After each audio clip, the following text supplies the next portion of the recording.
দেরিতে হলেও জাতির ঘাট থেকে স্বৈরাচারের একটা কালো ছায়া সরে গেল। এই জন্য আমরা আল্লাহ তাআলার শুকরিয়া আদায় করি। শেখ হাসিনা তার কাছে পদত্যাগপত্র জমা দিয়েছেন এবং তিনি তা গ্রহণ করেছেন, মঞ্জুর করেছেন। কিন্তু আমরা অবাক হলাম, পরবর্তী বছর অর্থাৎ ২৫ সালের প্রথম ভাগে একটি জাতীয় দৈনিকের একজন সম্পাদকের সাথে তিনি কথা বলতে গিয়ে, সাক্ষাৎকার দিতে গিয়ে তিনি পুরো বিষয়টাকে অস্বীকার করলেন। পুরো উল্টা একটা ন্যারেটিভ তিনি নিয়ে আসলেন। তিনি বললেন যে তিনি কোনো পদত্যাগপত্র দেখেনি নাই।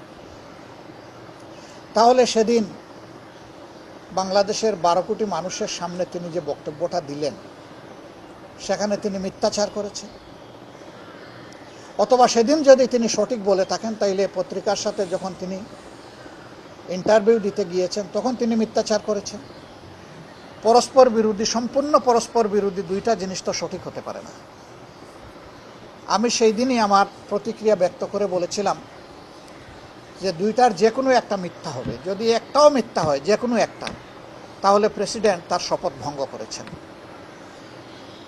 রাষ্ট্রের সর্বোচ্চ মর্যাদার এই পজিশনে থেকে তিনি মিথ্যাচার করতে পারেন না।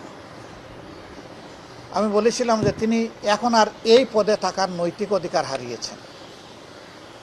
আমি বলেছিলাম তার জন্য উত্তম হবে নিজ থেকে সরে যাওয়া। তিনি যাননি। বর্তমান সরকারও তাকে সরায়নি, বরঞ্চ যে মানুষটা স্বৈরাচারের দূষর ছিলেন তাকে সরকার রেখে দিল এবং জোর করে তাকে দিয়েই জাতীয় সংসদের প্রথম অধিবেশনের উদ্বোধনী দিনে আমাদেরকে ভাষণ শোনানোর কসরত করা হলো। আমরা বিরোধী দল তার প্রতিবাদ করলাম। আমরা বললাম যে এমন কাউকে সংসদে ভাষণ দেওয়া ব্যবস্থা করা উচিত হবে না, যিনি স্বৈরাচারের দূষর ছিলেন, যিনি গণহত্যার সাক্ষী নন, সহযোগী ছিলেন। কিন্তু সরকারি দল তাই করল। আমরা সংসদ থেকে ওয়াকআউট করলাম।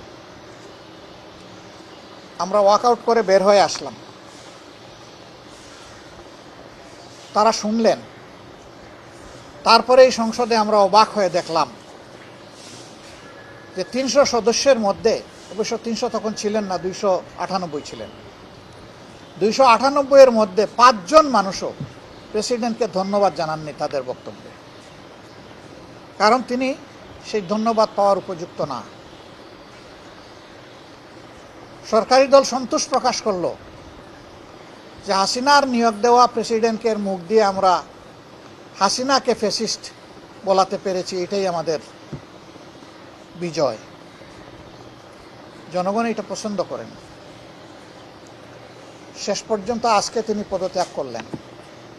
ইতিমধ্যে জাতীয় সংসদের 2টি সেশন শেষ হলো, উদ্বোধনী সেশন এবং বাজেট সেশন। আগামী 20 সেপ্টেম্বর আবার আমরা আশা করছি জাতীয় সংসদের অধিবেশন শুরু হবে ইনশাআল্লাহ, 3য় অধিবেশন। দেরিতে হলেও জাতির ঘাট থেকে স্বৈরাচারের একটা কালো ছায়া সরে গেল। এই জন্য আমরা আল্লাহ তাআলার শুকরিয়া আদায় করি।